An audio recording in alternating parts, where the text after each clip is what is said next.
Okay, Dr. Heidi Schaefer graduated as a valedictorian of her college, earning dual bachelor's degree in biology and physiology.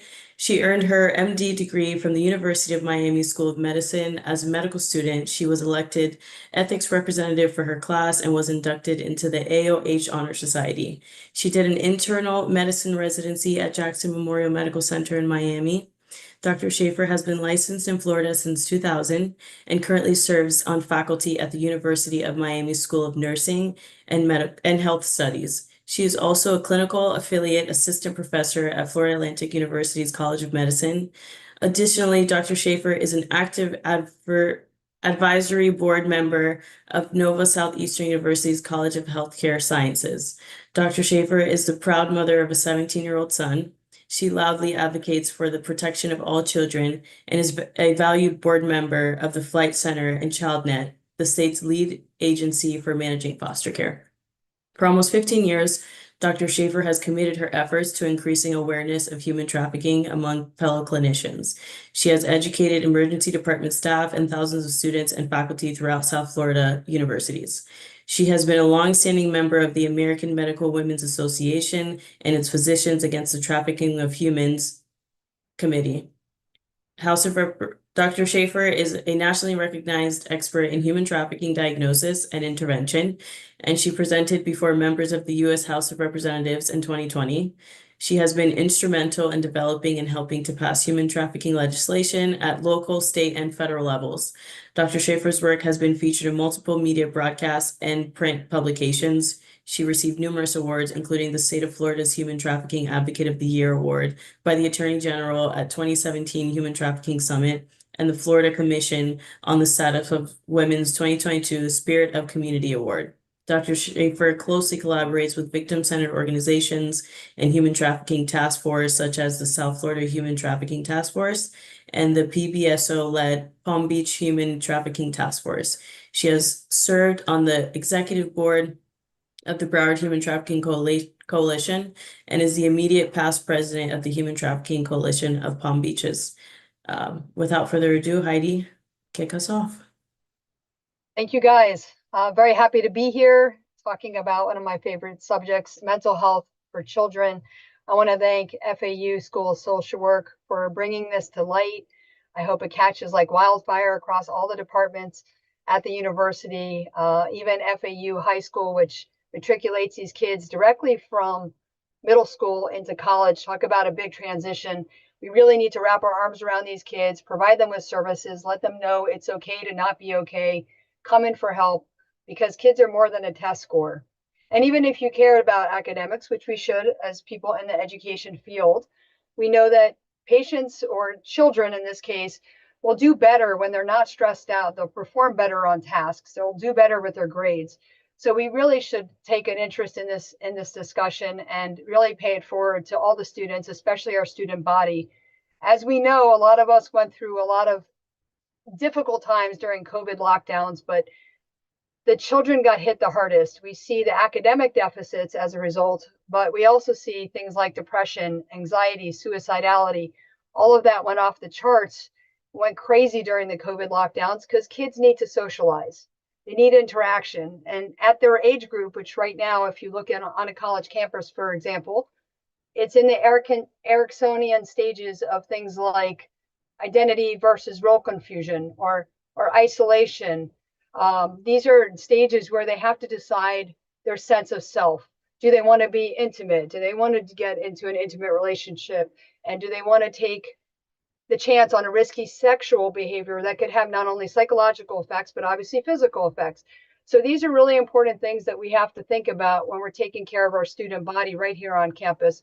But COVID did a number on these kids. It makes these children a lot more at risk. They wanted the reward of walking at a live graduation, which they had earned. They wanted to go to prom.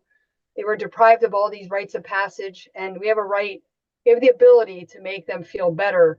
So we have to be really vigilant and look out for children that are struggling. And we have to be open to any of them that give us that little window of discussion where we can let them know that somebody cares and we are in fact here for them no matter what their problem is.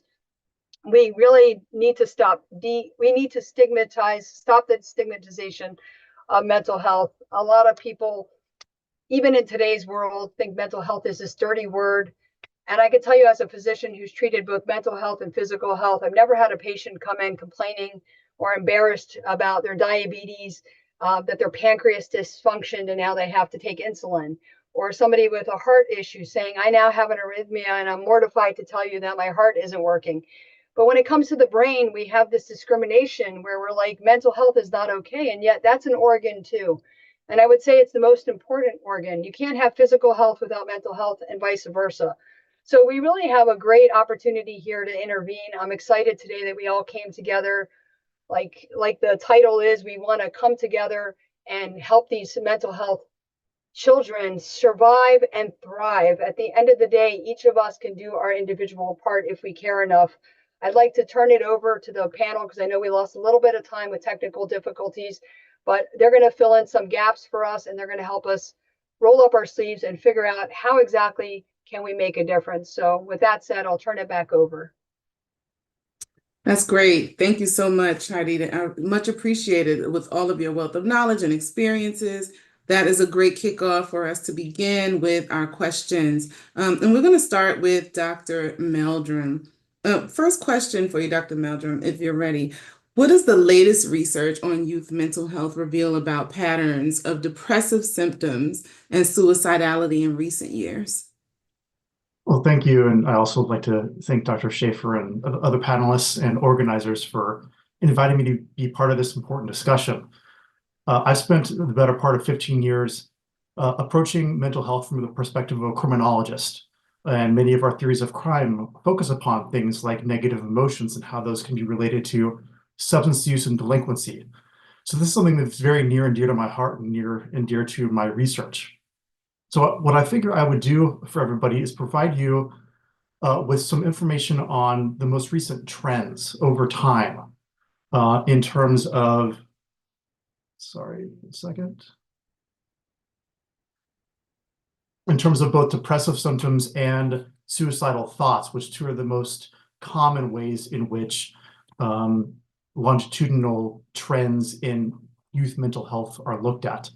And so one of the best data sources we have is the Youth Risk Behavior Survey. This is a national level study that is conducted every 2 years and asks consistent questions across years.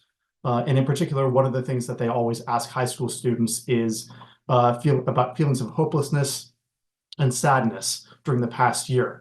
And so reflective and part of what Dr. Schaefer was talking about and the importance of focusing upon mental health. You can see from this first graph that over time, particularly the past 10 years, we've seen an increase in the proportion of high school students nationwide reporting those feelings of sadness and hopelessness. And in particular, you see that it is even more pronounced among females than it is for males. The other thing that I'd like to point out that this graph doesn't show, if we were also to consider the differentiator in terms of gender identity, it's roughly 65% of LGBTQ plus youth in 2023 reported feelings of sadness or hopelessness relative to only 31% among heterosexual or cisgender youth. So there are some significant differences across gender and also across time. We see that increase in the prevalence of this. This graph pivots to focus upon youth reports of seriously considering suicide. Again, asked the same way for the past 10 plus years among high school students in the YRBS. And you can see that in particular among females, there has been an increase in the prevalence of suicidal thoughts, a bit of a minor increase among males. But again, the other thing that I'd like to call everyone's attention to that is if we were to reorganize this graph and break it down by LGBTQ plus youth versus heterosexual and cisgender youth, in 2023, 41% of LGBTQ plus youth contemplated suicide relative to 13% of cisgender or heterosexual youth. So the next thing I want to talk about, if we consider large-scale differences comes from Florida specifically. There's a annual survey called the Florida Youth Substance Abuse Survey that tracks, in particular, annual prevalence use of different substances. But in more recent years, particularly starting in 2022, which this data reflects, they also asked both middle school and high school youth to report upon their suicidal thoughts in the past 12 months, as well as suicide attempts. And so this graph, I think, fairly dramatically illustrates that when you not only consider differences in gender, but also differences among different racial and ethnic groups, there are significant differences in the prevalence rates for suicidal thoughts, with every female category in the state among youth outpacing every male category, and Native American females in particular reporting the highest prevalence. Nearly 50% of Native American youth, female youth, report suicidal thoughts in the past 12 months. And then if we change that to look at the outcome of suicide attempts, you see a very similar pattern. Every female group outpaces every male group. And again, Native American females are the group that reports the highest prevalence of suicide attempts in the past 12 months.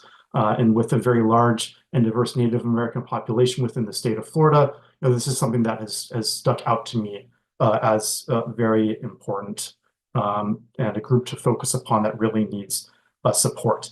So if there's two key takeaways that I'd like you to take from what I've presented so far, the first is there is certainly an increased prevalence. The proportion of youth reporting mental health challenges has increased over time, and that has increased both prior to and subsequent to COVID-19, and that those trends in the data vary significantly across gender and both race and ethnicity.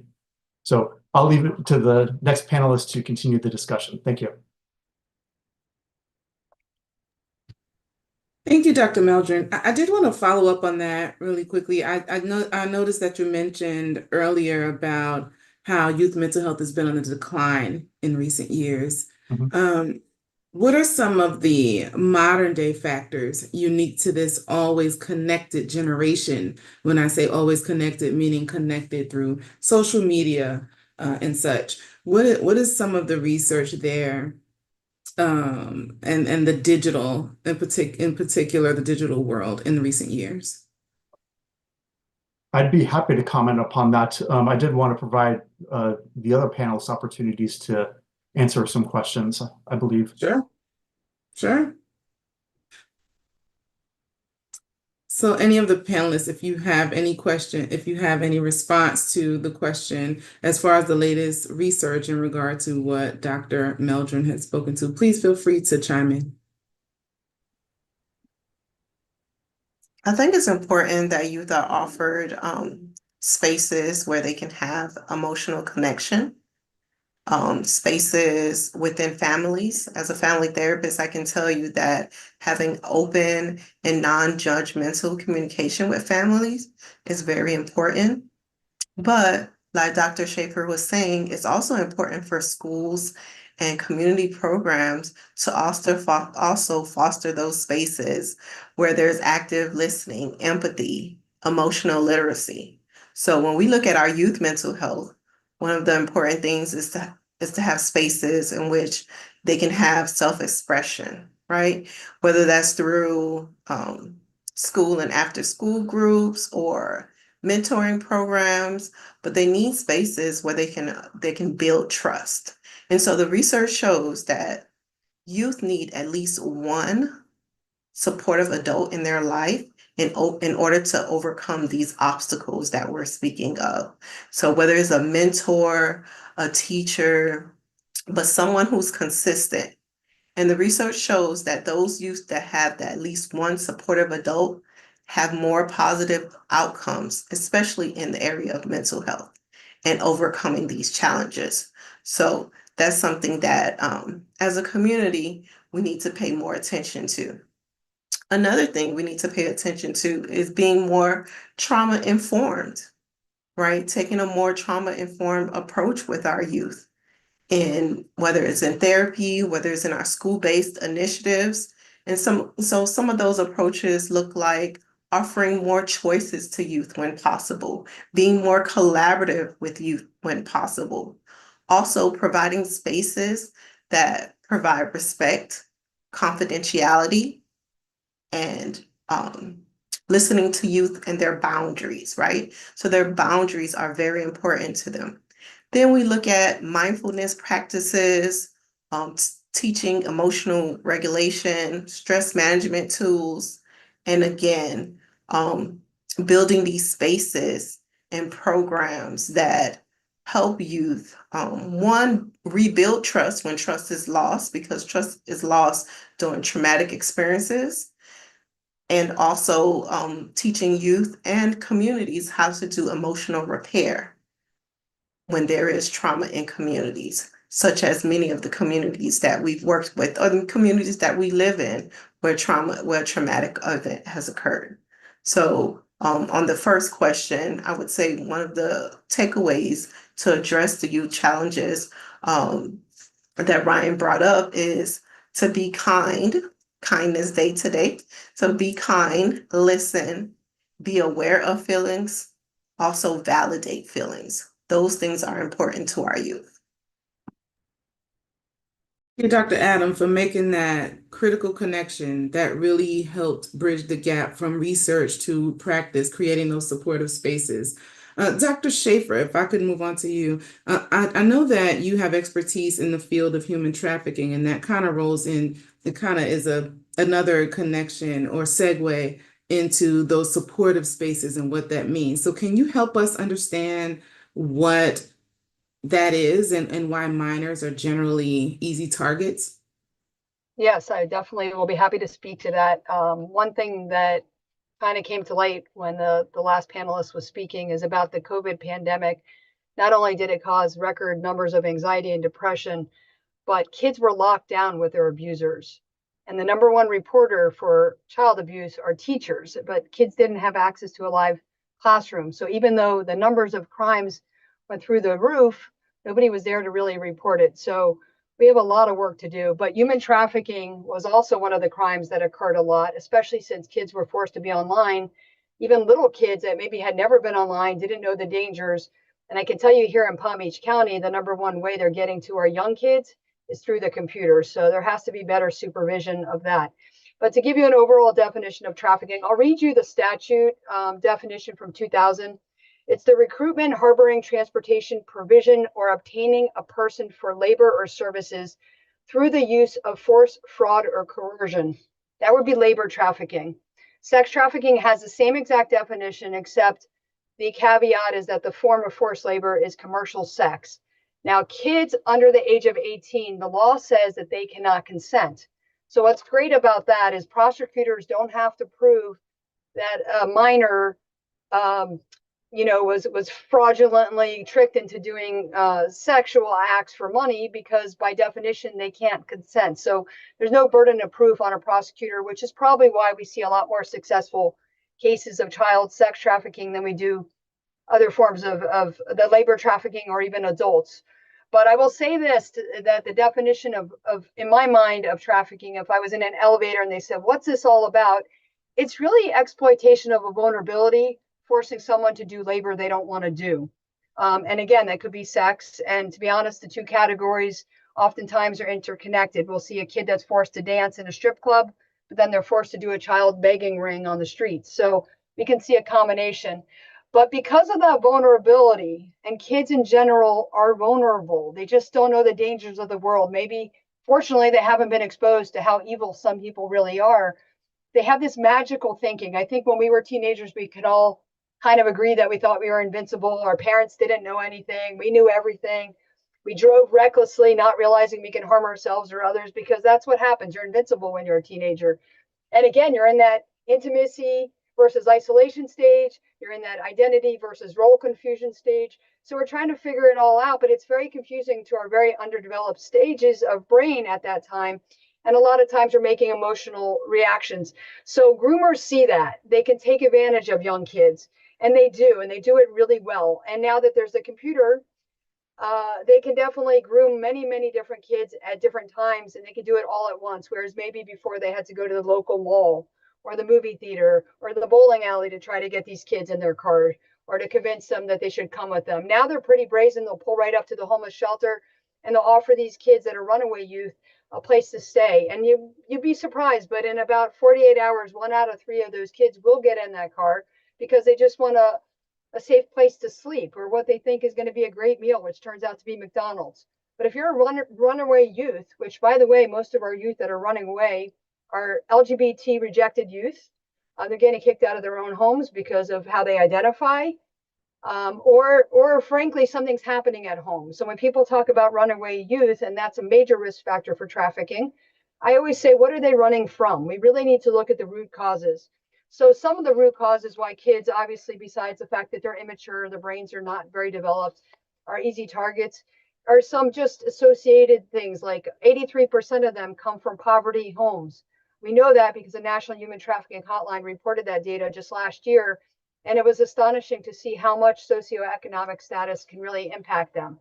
Some of the other things that are independent variables that affect these kids is child sexual abuse. If a child is abused as a child, they're 88 times more likely to be picked up for sex trafficking as a prostitute later in life. And if you interview these victims, the adult victims, and you say, tell me about your history, and you can build a rapport, you won't be surprised to find that 80 to 90% of them report that they were exploited as a child. So they learn this at a very young age. And the reality is, when you try to rescue them, which by the way is not really how it works, and I'll get more into that with the next question, I'm sure. But the reality is these kids don't really understand what's happening to them. And they'll say to things like, Dr. Schaefer, but you know, my Uncle Joe raped me every night and I didn't get anything. At least this guy, he brings me out for McDonald's. He gets my weave done. I get a phone, which by the way is being used to track him or her. So it's really interesting to see the divide. But remember, these are young kids. Their minds just aren't there. And then another big variable, which we cannot ignore, is the dependency system. And I think one of our esteemed panelists, another social worker, Christine Frederick, will talk about this. But the reality is the kids that go through the dependency system are very high risk. And we've made some great strides, just so you know, for some good news here in Broward and Palm Beach, where we're seeing almost 4 times the amount of kids that get into trafficking come from the community population, because we really did a good job educating our foster parents, our group homes, and kind of putting some tools in place, including legislation to make it harder for them to exploit these children who come from foster care. But remember that they went into foster care in the first place because they were abused, abandoned, or neglected by the people that are supposed to take care of them. So are we that surprised they're going to fall victim to a predator later in life? Not really. But statistics in Florida, just to share a little bit, equally males and females hitting gender roles, they have an equal prevalence here in Florida in the HT population. But when you get into dependency population, 85% of those kids who are victims of HT are female. And then males tend to be more labor trafficking victims. They tend to congregate more in the central region of our state. And frankly, they're more of the community kids. There's less coming from the dependency system when it comes to labor trafficking. So the long and the short is there's many different variables that affect kids. In general, it's our job to protect them, to know some of these risk factors, but realize that since everybody is vulnerable, I talked about the fact that they exploit a vulnerability and they'll figure out what yours is. These kids are just ripe for the picking, and it's up to all of us to kind of make a difference and say, you know what, it stops with us. We're going to help these kids avoid these predators. And obviously, the sooner we get to these kids, the more ACEs, the adverse childhood experiences they have, which also makes them more and more susceptible to adverse events later in life. So I'll turn it back over to the other panelists. Thank you so much. Any panelists care to respond to that before I make these vivid connections and go on to the next panelist? So we began with Dr. Meldrum explaining about the statistics and how the increase in youth reporting of hopelessness and sadness has been skyrocketing, especially since COVID. And Dr. Marsha Lee Adam had come in to explain to us how that support could help us, and look at my teacher hat coming on, but these connections are so clear. I feel like a summary is really important before we get to Christine's question. And then Dr. Schaefer so eloquently explained how these children, how social media and the digital world has played a role in human trafficking and what that means, and how all of these pieces and these dots are connected with the criminal justice system, with lack of support, with children who are in foster care and searching and yearning, and no wonder there's a high rate of suicidality. So, Christine, could you tell us a little bit more about your experience as a clinician and discuss the correlation between mental health and the history of trauma, and add a little bit about the substance use and abuse as it relates to mental health and suicidality? Hi, everyone. Sure. So I've been working in this field specifically with young people for, about 20 years. And everything that we've seen over time has shown that young people, when they're coming from a history of trauma, have a very difficult time thriving. Many of our young people that we have worked with at Flight Center specifically, for example, are some of the young people that Dr. Heidi Schaefer was discussing that come from the dependency system. And typically when you're seeing young people from that type of background, you're already assuming and already know that they come from a great history of trauma, whether it was, poverty, whether it was abuse or neglect. The removal of a young person from their family in and of itself is very traumatic. And then you have young people that have everything, in between going on. They may have had a sexual assault history, or, a statutory rape type of history going on. Like Dr. Heidi was talking about as well, we have a high prevalence of young people who are from the LGBT community that have been abandoned by their families, or they have that very harsh judgment of whatever their lifestyle is going on. And so you see this very, very high correlation between young people that have this history of trauma to mental health.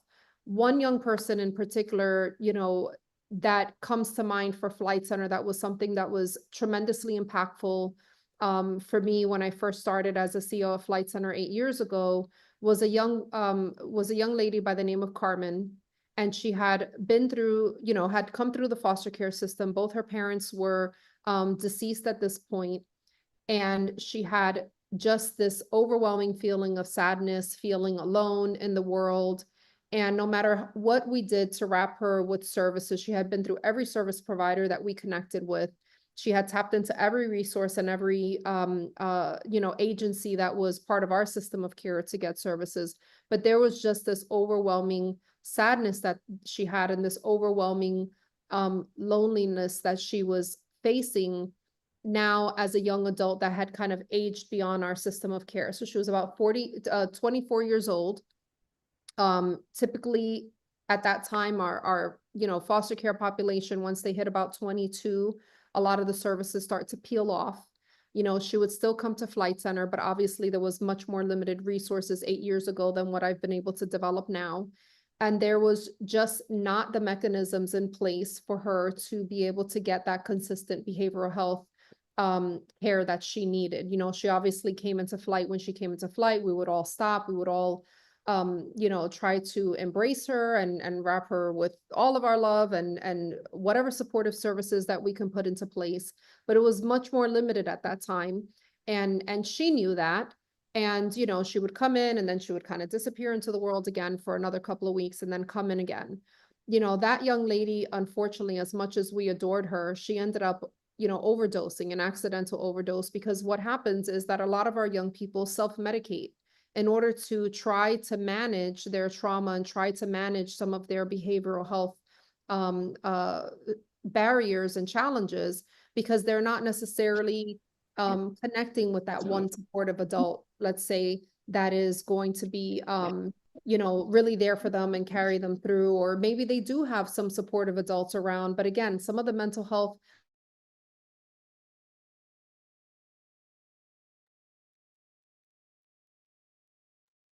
Can't hear you, Christine. If you can unpress your mute button. Oh, it must have done a mass mute. So it was difficult for it's difficult for some of our young people to even believe sometimes when they have supportive adults around them, that, you know, this is not something that's just going to fall off, right? And that they're going to end up by themselves again. They're oftentimes testing relationships, testing the waters, testing to see if you're going to really still be there for them. And this, for us, in terms of the trauma they've experienced with abandonment, leads to that overwhelming belief that that people are not going to be around for them for the long haul, that people are not going to stick it through with them and take the journey with them. A lot of our young people start to self-sabotage even when they are in successful situations, because they're like, I don't believe it. No, there's no way. Like, they're almost waiting for the next shoe to drop, and rather than wait for the next shoe to drop, they kind of make the shoe drop so that they are in control of when that next shoe is going to drop. So there's just this high prevalence between you know, our young people, their history of trauma, and the way that it even affects their ability and the way in which they even receive services, their willingness, their desire to receive those services, and then what they do in terms of self-medicating sometimes when they don't know what else to do with the feelings that they're harboring inside. And this has led in our world, in the dependency system, to that high suicidality, even if it's accidental, or even if you're not sure by the time this young person has overdosed, whether it's accidental or not, you know, it has led to a high prevalence of that. So these are mechanisms that now, you know, and I'll talk about this later, about some of the support systems that we've set up at Flight Center in order to carry some of that relationship beyond what the system says is the age, because we realize that peeling those relationships off, and if this young person doesn't have anyone else beyond that mechanism that has been set to support them, now they're alone again. And they're re-experiencing that trauma of being abandoned or being left out in the wilderness type of thing, trying to figure out their journey through life.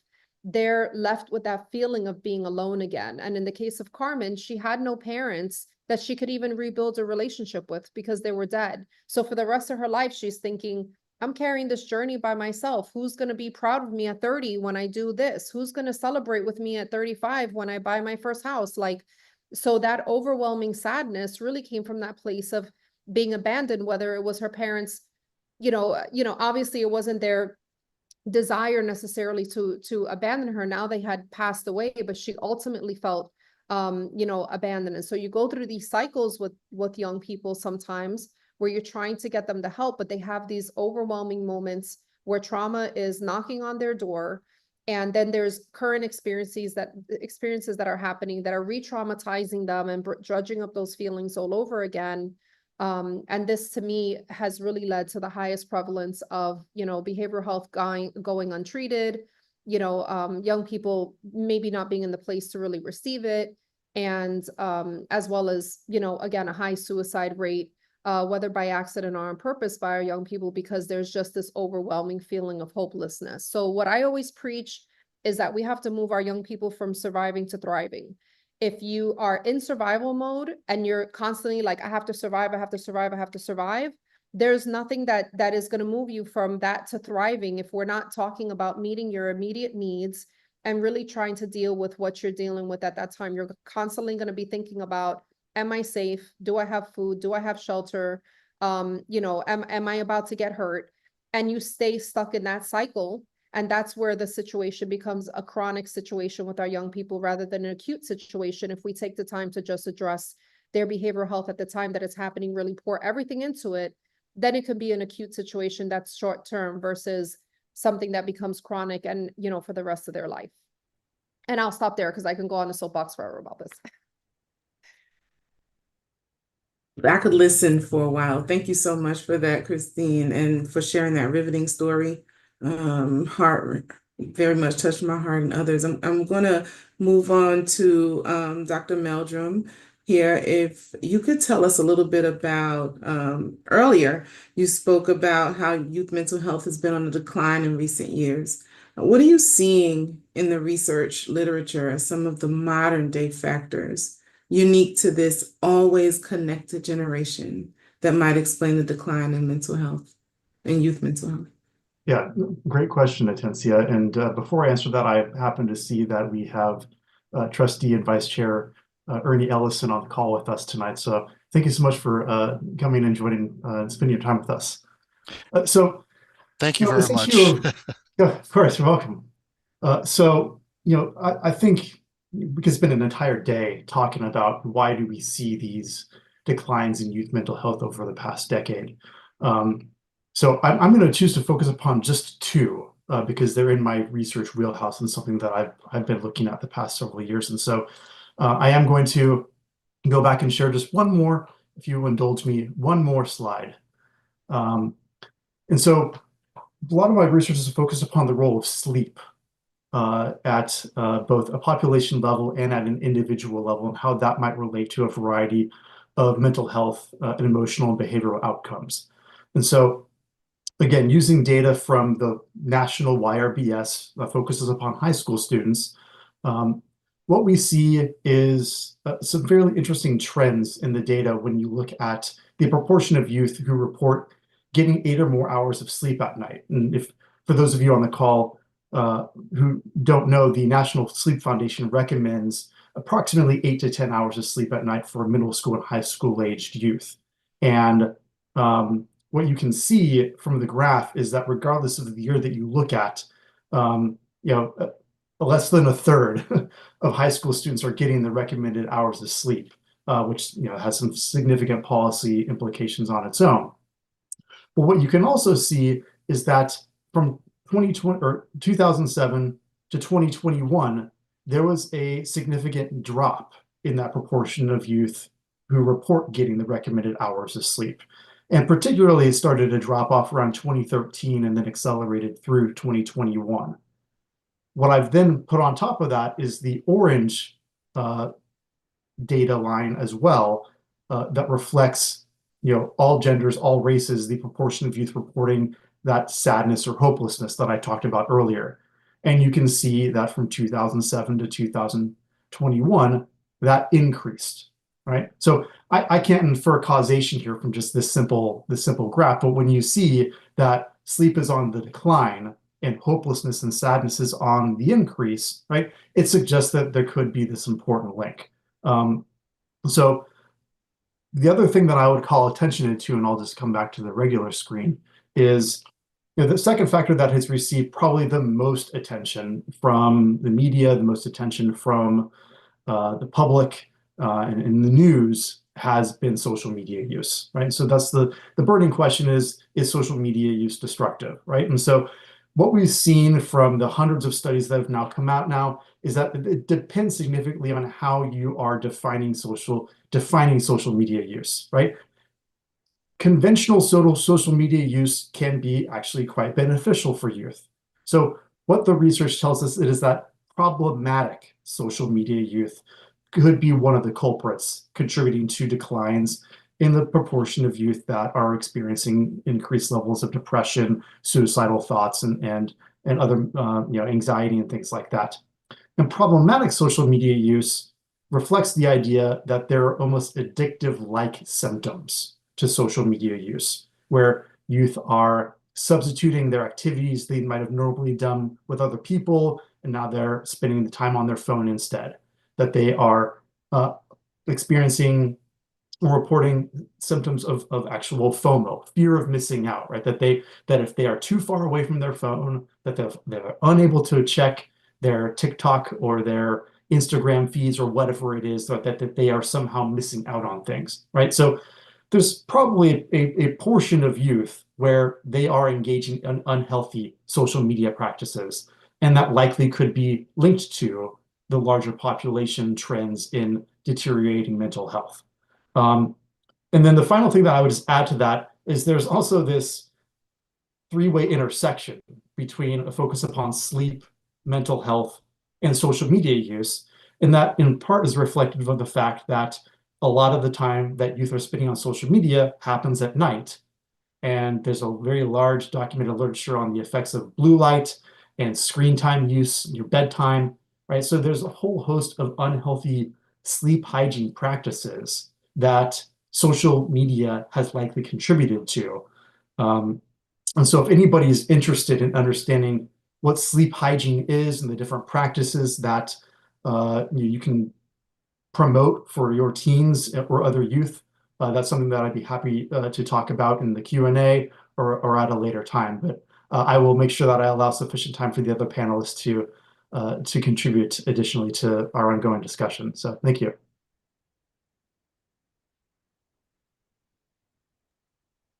Wow. That was a lot said. Sleep hygiene and the connection to social media. I'm sure we'll have questions relative to that. Thank you so much, Dr. Meldrum. Dr. Adam, our next question for you is, how do you see the concept of chosen family and shared experiences, such as travel or holiday traditions, playing a role in building resilience and mental well-being in young people? So as we look at different issues dealing with youth, one of the important things that continues to be important is shared experiences, whether that's shared experiences with family or with biological family or shared experiences with chosen family. So when we say shared experiences, we're talking about things that give us positive memories, whether that's family traditions or travel or a strengthening bonding events with loved ones. Those events really build to what Dr. Schaefer was talking about earlier. It helps with development of identity and connection. Now, what we do see in our youth, which builds their resilience, is that some youth who do not have supportive biological families, they have chosen families. And the benefits of chosen families is they provide alternative support systems. They create a space for mutual relationships and trust, going back to trust building again, but they also anchor the youth to overcome these challenges that we continue to talk about, right? So these chosen families serve as an emotional anchor for our youth. Now, as a community, it's important that we provide space for we provide opportunity and spaces for that, and understand that when you speak to us about chosen families, right, it's probably because they don't have that support within their family. So we need to be able to respect that. Also providing safe and nurturing spaces that help them build chosen families, opportunities within our community to heal and have consistent support systems. So whether that's through an agency like Christine's or other agencies, but where they have these spaces to know that there are support groups, there are opportunities to build spaces to overcome those challenges, and help them feel grounded, right? So we see our youth moving, because they don't have a sense of community. So they're never in one spot. When we're looking for youth with challenges, they're going different spaces, looking for opportunities to build those memories, to build those connections. So it's really starts with us as a community to help these youth feel grounded and reinforce safety and trust. Without safety and trust, it's going to be hard for them to build those connections and overcome those challenges to get to the space where Christine was talking about, where they can address their emotional needs, right? And to be able to learn about the importance of sleep hygiene and emotional literacy. So if they don't have the basics and they're not grounded in the basics, they're not going to be able to form those connections. And the time we spend together is the gift that we give to them. So if we don't offer those spaces and that time, they're not going to be able to build those connections.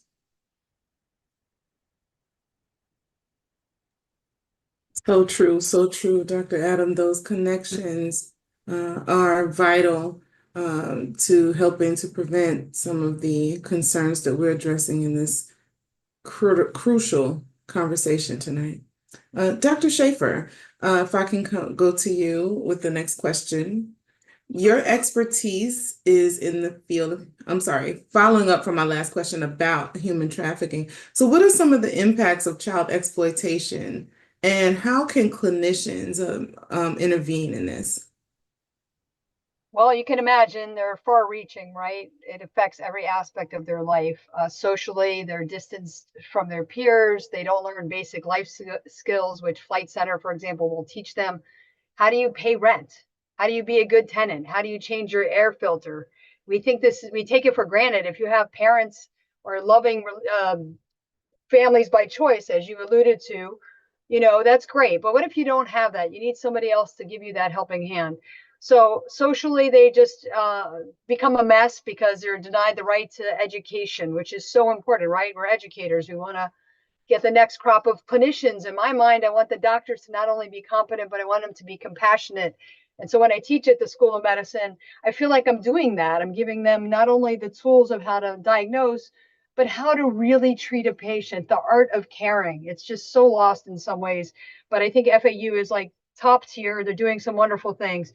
But that said, socially, they're kind of a mess. They're in this weird whirlwind of experiences that have been mostly negative. They lose faith. So spiritually, they kind of check out. They don't have faith in God. They don't have faith in humanity. And honestly, they lost faith in themselves. They have no self-confidence because the world has shown them that they're not worth anything. And so we can really be the hero and try to make them at least feel worthy that they have a purpose on this earth. And then from the psychological perspective, because I can do at least an 8-hour lecture on the health effects, the physical health effects from things like trafficking, but the mental health effects, I mean, it runs the gamut, right? We can probably already know. I can produce at least 6 different studies in a future lecture if you want, showing anxiety levels off the chart for these kinds of patients. PTSD, very, very common. Talk about sleep disturbances. These people don't sleep, and their nightmares would terrify any of us from what they're remembering during those sleep cycles. They're not getting into REM sleep. They're not getting deep sleep the way that we do. They can't fall asleep. They can't stay asleep. PTSD just rules their world and triggers go off. And we have to be sensitive that everybody's trigger is a little bit different. So that's a big one. Obviously, anxiety disorder, dissociative DID, that disorder, which has to do with multiple personalities. I knew a patient, 77 different personalities, distinct personalities, just because of prolonged child sexual abuse. She wasn't even trafficked, which is still horrific, right? But the fact that the brain, and that's the beauty of our brain, right? It works in mysterious ways, but there's defense mechanisms in place because my other degree is in psychology. So I really love the mind-body interaction, and it's hard to tease them out. But when you go through that kind of trauma and you just can't process it, your brain does splitting and it creates disassociation. A lot of times their memories are repressed. So you're interviewing these patients, you're trying to talk to a child, and sometimes you think they're just being difficult. They don't want to be honest. They pretend like they forgot. And well, maybe they really have. They've gone into repression mode, right? And that's okay. And some of them physically just can't remember because they've had a lot of head trauma from blunt force trauma, or they've been asphyxiated, I hate to say it, during sexual intercourse because they've been raped 25 times a day as a sex trafficking victim. So the reality is really bad for these kids, and we have a chance to make a difference. They have paranoia, they're hypervigilant, their body's in a state of chronic hypercortisolism.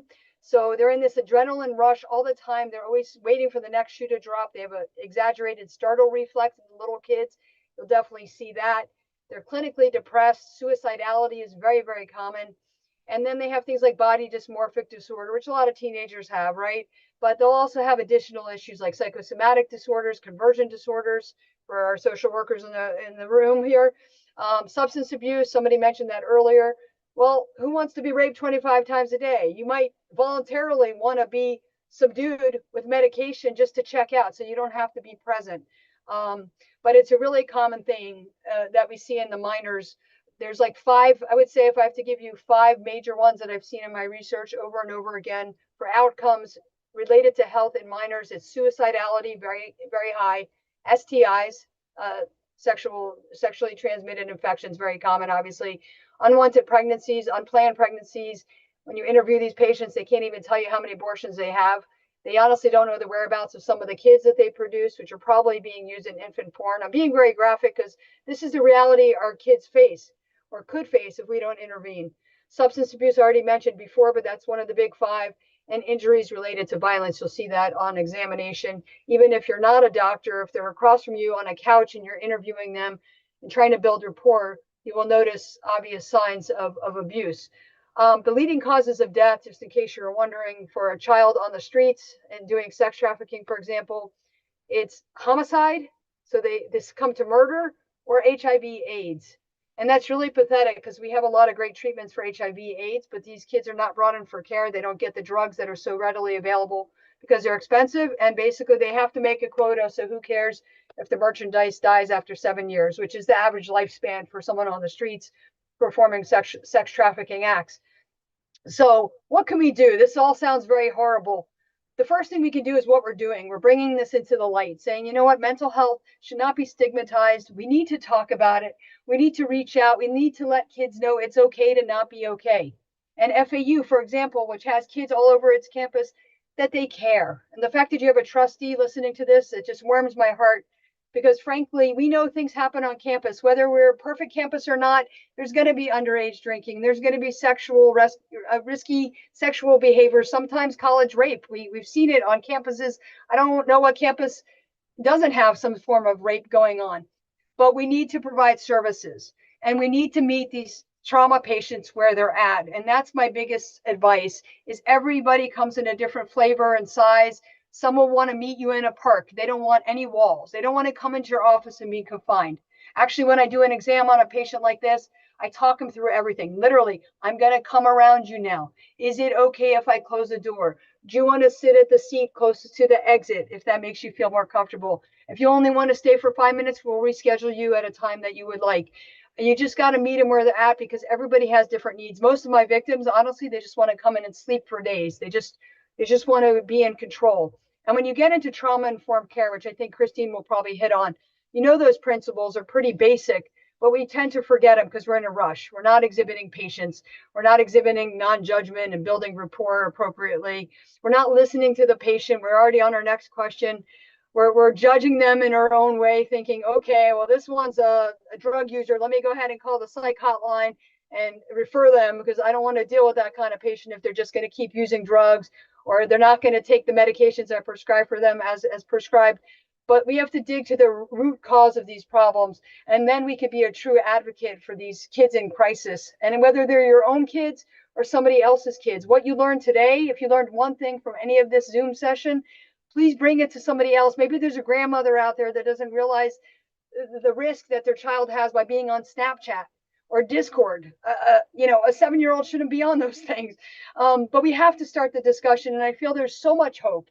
There's just so much hope from when I started all this discussion back 15, 16 years ago to now. I truly have seen some major progress, even in the resources available like Flight Center to kids in need. I feel like there's definitely a light on the horizon, but it's really up to all of us to get involved and not pretend that this problem doesn't exist. So with that, I'll turn it over to some other panelists. Thank you. Dr. Schaefer, such riveting, intriguing information. The passion that you have for it was just fully displayed, and it definitely, I'll be taking something home with that. But I'm going to ask one last question to Christine, if you could tell us what work is happening after all of that, and after Dr. Schaefer actually pulled all these pieces together. What work is happening there at Flight Center, who we love, and in the community, to address the increasing prevalence of mental health amongst our most vulnerable, at promise. I love that, at promise, not at risk, at promise, youth and young adults. Could you tell us a little bit about what's going on?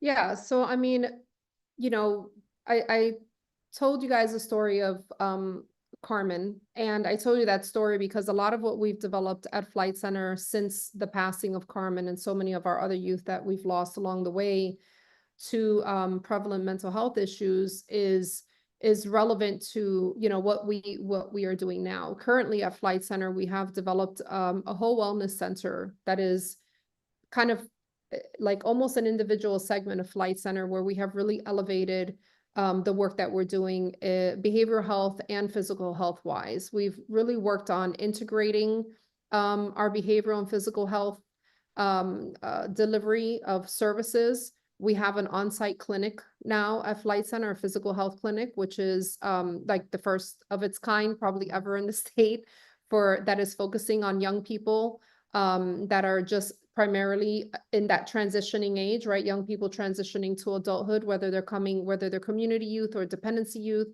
We really focus on specialized populations, especially those coming from a history of trauma like dependency, like trafficking, our LGBT displaced youth, and things of that nature. So we do have a human trafficking team right at Flight Center. We have survivor mentors, we have clinicians, we have regional advocates that are really around connecting the resources together for the young person, and then victim services coordinators that are really the overseers of that program. And actually that program stretches statewide. So we do have anti-HT services in 12 counties across the state at this point. So there's a lot going on at Flight Center, but I do want to say that one of the biggest things that I think everyone can do is a lot to what Heidi was talking about. She's my Shiro, by the way. So I love hearing her talk about all of this stuff because she just brings the real true, just the real story about what's happening out there with no filter, and these things that she's talking about really are happening. We see it every day with our young people. We see the abuse that their bodies go through. I think that developing mechanisms for really being able to get advocacy, get the word out there, build awareness, those are some of the biggest pieces. Those are some of the biggest pieces that we work on at Flight Center. I think that working collaboratively with other organizations that might be doing, work within this realm, whether it's in your area, is vitally important. One of the things that we pride ourselves on at Flight Center is not reinventing the wheel, but looking where the gaps are. We are constantly taking the temperature and feeling out where our young people are in terms of the services that they might need, what exists and what doesn't exist. Because our goal is not to reinvent the wheel or to overlap with someone else doing great work. Our goal is to get the young people to the services that they need. And this is why we have the one-stop drop-in center here for Broward County for our young people, because a lot of times young people are looking for help. They just don't know where to go. And they don't want to go through the whole journey of trying to figure out, okay, I got to go here first, but I need a referral to go here first, but then I got to go here. At Flight Center, they're able to walk right in the door that day. They don't have to have an appointment.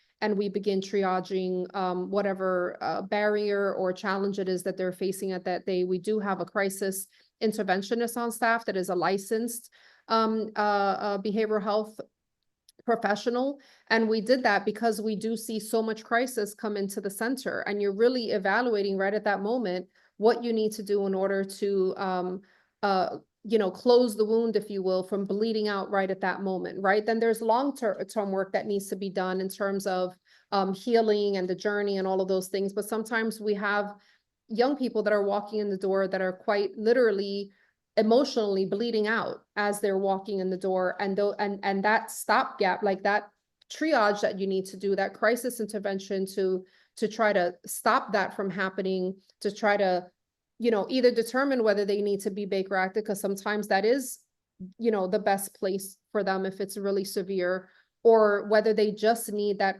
hand to reach out to them, are some of the things that we're evaluating, as they walk in the door at Flight Center. So, we're incredibly proud of the work, that we do. Our work is not done, and we certainly don't do it alone.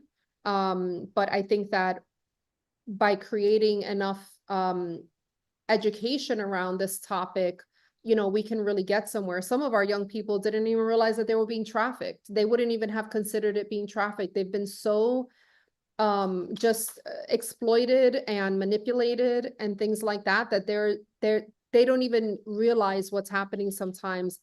And we've had to literally work on that with them. And when they come to the realization that this is what's happening to them, it's like their whole world fell apart all over again. But we're doing it for the purpose of trying to get them out of the situation. So there's just a lot of awareness that has to go on. I agree with Dr. Heidi, we really need to start working with our young people on some of this digital piece. I mean, I have a 12 and an 8-year-old myself.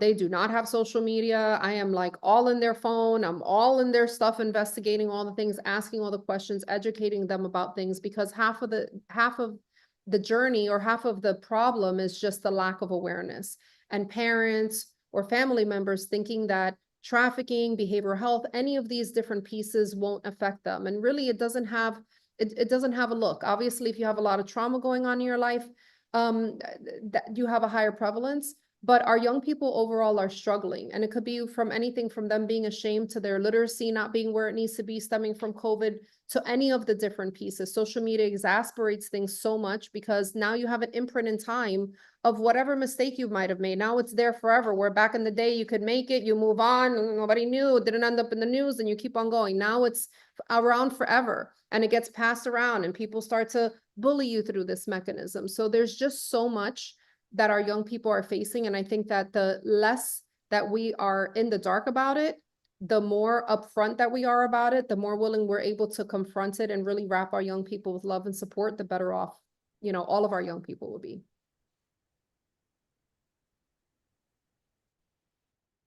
Wow. Thank you so much. I can say this has been a real community conversation. This is one that we can say that I don't think anyone can say they didn't take something from this. The information, the passion, all of it should resonate, at least a piece of it, with someone here tonight. And I thank all of the panelists so very much for that. And the keynote speaker, oh my goodness, thank you so very much for the passion. I dropped you a personal chat in there. Thank you so much. This was amazing. So for those of you, before we jump into questions though, everyone, please take a quick moment to complete a brief survey, if you will. For those of you seeking CEU credit, it's important that you complete the survey and include your license number on there. Please make sure that you include your license number on the survey. Danielle is dropping that link into the chat right now. And so now we'll move on to Q&A. If you have a question or even a comment, please post that now. We will take about 5 to 10 minutes to have that Q&A, and I will go in order of the questions as they appear in the chat box. I do think Jan had a question before. It's her F8. So the real question is, how do we make a difference? I believe that question was for you, Dr. Schaefer.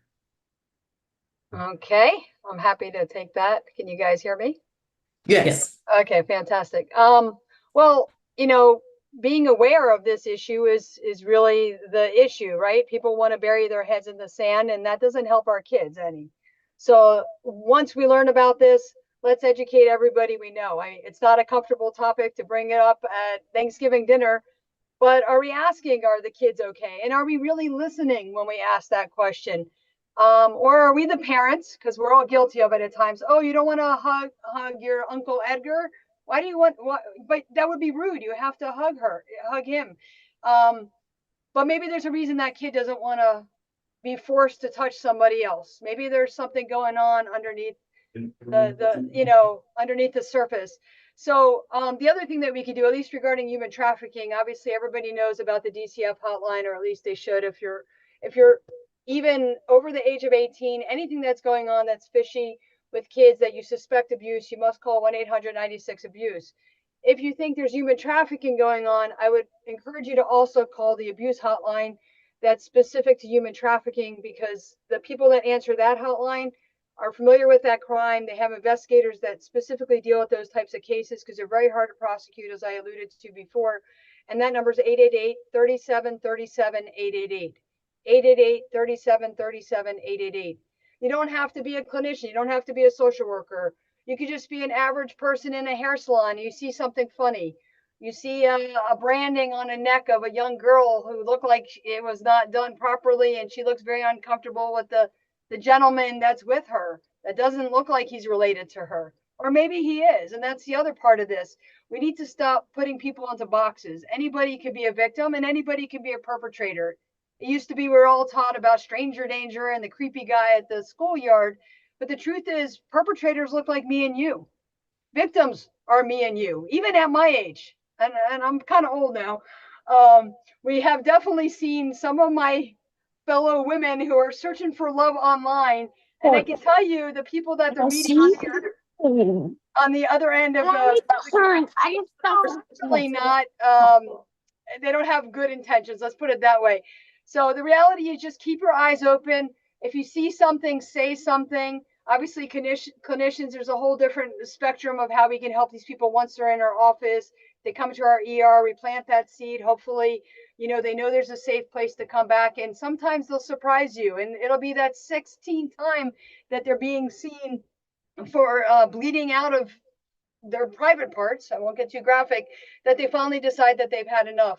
But everybody who's listening to this, you guys can make a difference. Check in on our kids and mean it. Like, listen to the cues and then listen to the nonverbal cues. A lot of kids aren't that open. If you have a teenager like myself, how was your day? Good. It's like pulling teeth, right? But at least they know we care. So show up for the kids, and I believe all of us will make a difference in their life at the end of all of this.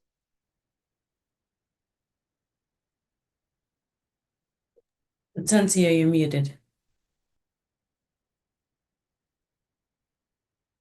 Okay. Thank you so much, Dr. Schaefer. Are you able to hear me now? Yes. Okay, thank you. We have another question from Olga. She asks, how can we educate our children about this important topic? And the second part to that is, where do we get resources? I know that there were some resources in there about reporting, but she's wondering where we can get resources about talking to our children about this. Christine answered her in the chat. Oh, I can read it if you like. Yes. yeah, so that everyone can, Yeah. Olga, there are resources we can provide and guidance we can give you about how to approach the topic with your child that is age appropriate. The Human Trafficking Coalition has a myriad of resources, and we also do education in schools. If you are educated, it becomes easier to have the talk with your child. That's awesome. Thank you, Christine. Thank you.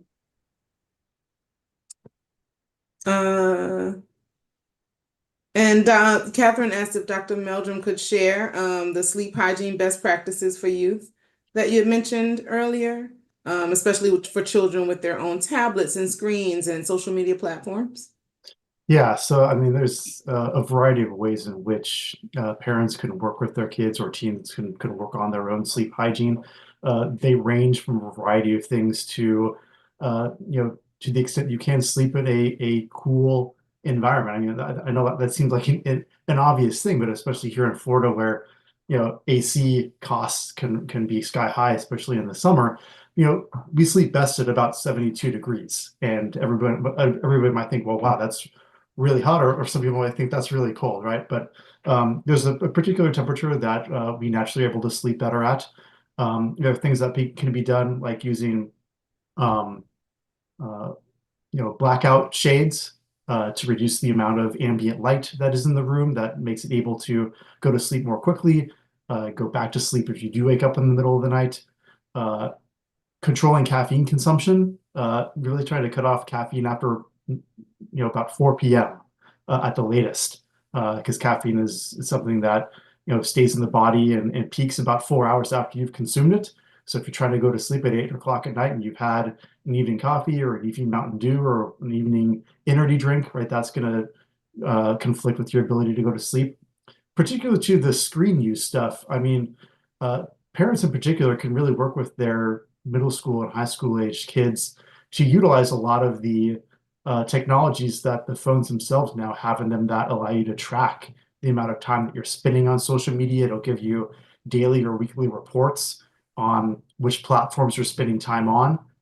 And you can set certain restrictions on if you meet a certain number of hours per day, it'll restrict you from being able to access the apps if you're trying to kind of wean yourself off of social media and spend less time on it. There are certain things that you can do if you are a teen that nonetheless is going to use social media at night. There's certain night modes for screens that will reduce the amount of blue light that is going through your retina, and blue light is going to naturally inhibit your ability to go to sleep. There's, different, ambient noise generators now out, different, green noise and brown noise and all these different kind of wavelengths that you can listen to at night, especially if you're living in an environment where maybe you have thin walls and it's a multifamily home or an apartment complex, or there's a lot of noise outside. There are certain wavelengths that you can emit through different apps that can help to kind of drown out some of that noise. But yeah, so there's a wide range of things that can be done, and I will self-admit, it's do as I say, not as I do sometimes. It's a challenge for all of us to, I think, practice proper sleep hygiene. But the thing that I always go back to is we spend roughly a quarter to a third of our lives sleeping, and to imagine that that doesn't somehow impact how we think, how we act, what we do. So it's an important area that we need to all focus upon, and especially among teenagers, as Dr. Schaefer was describing, right? The teenage brain is a crazy mess, and the prefrontal cortex continues to develop up until around the age of 25. So even making adjustments, if you're unable to make them in early childhood, and that's the other thing, is habits are important. But even if you can make adjustments in middle school and high school, you can still have net positive benefits that can last you a lifetime. Wow, that was some great advice, some great resources. I want to add to that. Something that we do is we create tech-free zones in the house, even if it's in a shelter, because I've been there, worked in one before, youth shelter or anything like that. You can create tech-free zones, putting up signs in the bathroom, kitchen. We're not having cell phones or any type of tablets, at least in these areas. It's just a start. So thank you. That's great. And I think that is all for our questions. Two more. Two more. Catherine asked, Dr. Schaefer and Christine, you Yes. mentioned that one of the most important things we can do is talk with family/community members who may not be aware of behavioral risk in the youth that may be under their care. The grandmother example you gave. Do you have any specific guidance for how to begin those conversations and the most important points we should try to communicate without overwhelming them? You want me to chime in? Go ahead, Heidi, chime in and I'll I'll chime in and then I'll hand that off to you because basically it starts with building good self-confidence in these kids and encouraging them to report anything that's unsafe. It doesn't even have to be a sexual boundary. It could be, hey, I saw Jimmy hanging off the slide, Mom, and I need a true story. Someone I know that's very close to me, let's just say I always use him. I might as well just confess. It's my son. He reported to me one day that 2 kids at school were talking about suicide. And they had a plan. Apparently, one of them had a specific plan. And I said, well, I really thank you for reporting. That is an actual issue of safety. You're not tattletaling. That was so brave of you. We're going to get this person help. And we did. We went through the whole school system and everything. And supposedly everything's great now. But it's because I started at a young age with him, telling him, I need you to be an upstander. Tell me when you see something that's wrong, whether it affects your safety or somebody else. So it doesn't really have to get into the weeds about, when I go in and I've educated, I was part of something called Kid Safe Foundation. We went in from VPK to 5th grade. So very young kids, pretty much, think about what a kindergartner knows and doesn't know. I'm not talking about vaginas and penises at that time. I'm talking about body boundaries. Your body is special. It belongs to you. If anybody's touching it or making you feel uncomfortable, have a conversation. Who are your trusted adults? Very interesting, during those conversations, the trusted adults turned out to be, hey, well, it's this guy who drives me home sometimes. And the mom didn't know about that guy who drives her home. Sometimes the parents are devastated that their trusted adults don't happen to be them. Well, why is that? What are you doing as a parent to get that relationship to be more open keel? Can that kid come to you with anything? And if every time they talk about something, does your face just melt, or you get embarrassed and they're mortifying because you'll shut down communication? So it really starts with just having that open dialogue from a very young age, where they report little things, because as they get older, they're going to report big things. And it doesn't have to be the nitty gritty about, the sexual stuff. Eventually you have to have that conversation, because if you don't have it, those groomers are definitely happy to teach your kid the right way to perform fellatio. I mean, I'm being really blunt, but this is what I see when there's failure to really have an open discussion. So I think it starts with that initial conversation about you're special, your body is special, anything under a bathing suit, and that includes for boys. We forget about boys, but the back of a bathing suit should count as well. And we have to say this all with a straight poker face, practice in the mirror, whatever you got to do. But the truth is, your kids should be reporting to you if you've instilled that confidence in them that it's not okay for somebody to inappropriately touch them, even if it means pushing them out of a line. It doesn't have to be sexual. Christine, what do you have to add? Yeah, so I mean, one of the things that I tell people in terms of educating the community and having the talk with family is telling them just behavioral health wise or HT wise, that it doesn't always look the way that you think that it looks. People think that it has a look, and I've heard so many times people think that trafficking is only the trafficking of, you know, people across borders or, you know, bodies from one location to another, and there's human trafficking happening in our backyard. Our kids are being trafficked out of group homes. There's groomers trying to traffic your kid out of your house, out of your intact family, you know, great household. They just look for the in, which is that there's some type of maybe discord happening in the family, or there's some type of insecurity happening with the child, and they just find their way into some of those things in the case of trafficking. Even in the case of behavioral health, I don't know how many times we've seen people say that, hey, you know, someone looks like they're smiling. It doesn't necessarily mean that they're happy, that they're okay. So taking the time to really find out if they're okay. And I think that there's sometimes indicators. What I look for in my kids all the time is changes in behavior, anything weird that seems off. I'm always trying to make sure that I'm like feeling the temperature out. And I think with families, some of the things that were mentioned earlier, I think some of this is so cultural sometimes. We're brought up to be so polite and don't say, you know, give that person a kiss, hello, give them a hug, da, da, da. You know, a kid's body language will often tell you what they're uncomfortable with. And I think that we're past the point of trying to deliberately push our kids towards being comfortable because it's polite versus reading the room or reading their reaction and saying, hey, I'm not comfortable. Even if they've never met this person before and have no reason to be uncomfortable, sometimes just the vibe is off, and we have to teach our kids that it's okay to say, hey, you know what, this doesn't feel real comfortable for me right now, because if we keep teaching them how to be compliant, they will learn compliance all the way through as they grow up, and they will not have boundaries, and they will not know how to say no when it's important to say no. So, you know, even if we zoom out from not just youth that are disadvantaged or coming from a trauma background, we need to be willing to protect our young people and say, hey, it's okay. It's okay to say no. It's okay if you're sad. It's okay if you're whatever, and really try to dig deep into what that looks like and not be caught up in this is just what behavioral health looks like, or this is what human trafficking looks like, because it's often not the case. Right. Absolutely.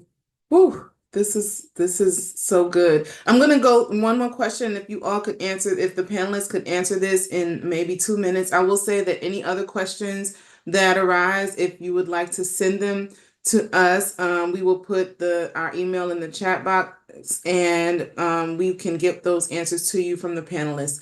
But I'll ask this last one. It's pretty big, so maybe if you can answer shortly, or you can easily tell us, hey, we'll send that answer, that response to all. Dr. Tony says, this has been awesome. And as he considers our world, he appreciates the level of complexity the speaker shared. However, he thinks that people are looking for easy answers to hard problems. Can you help him to frame for community members the idea that while there are no easy answers, we still need them to engage in a meaningful way? Is there a way you can say this in 60 to 120 seconds?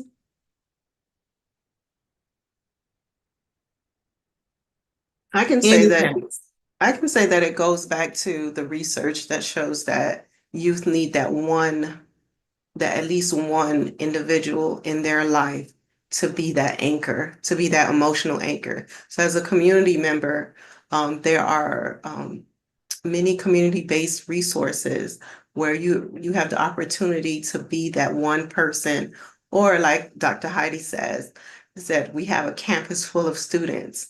and there are opportunities for us to be mentors and be those emotional anchors.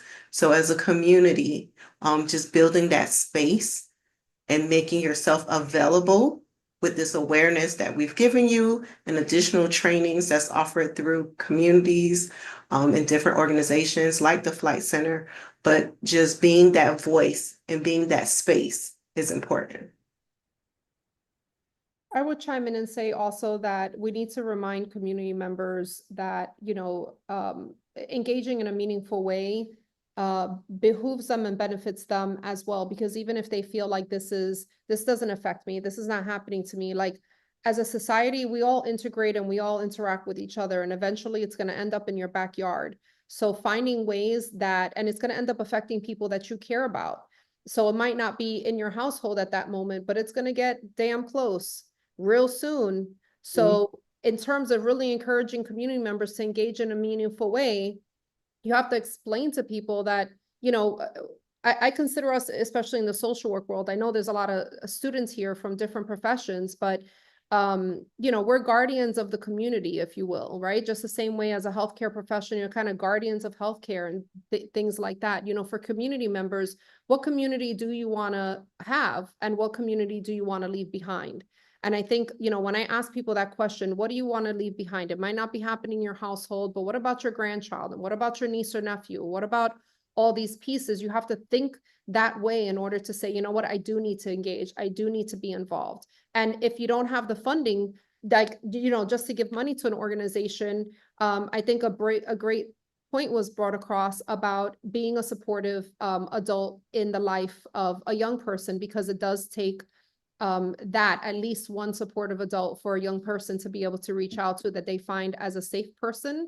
Yeah. So at least get help. You may not have to have all the answers when this young person reaches out, but as an adult, that's a safe place for them. They know that at least you're going to try to get them the help. And I think that's just as important as doing all of the, other work that we're doing, obviously, in terms of being educated and advocating and donating towards organizations and all of those things. Sometimes that Yes. simple thing will make the difference.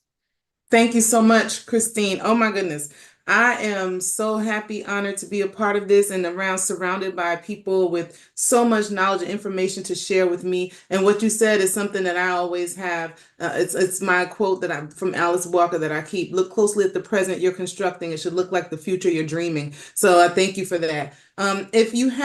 Thank you everyone. Thank you everyone for your participation. We are at the 7:30 mark and we made it to the end. Unbelievable. With no time to spare. If you would please remember your surveys. And there was a question in the chat asking if participants would receive a recording. Danielle, can you answer that? Catherine answered it. Yes, so we can send it via email, but it'll also be on our college YouTube page. So you'll be able to find it there too. And Catherine put the YouTube page in there. Okay, perfect. Because sometimes it's hard to look at the chat sometimes when we're so into it. So thanks a lot.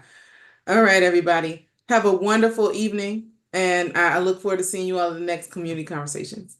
Thank you, Thanks, everyone. panelists. Bye, everyone.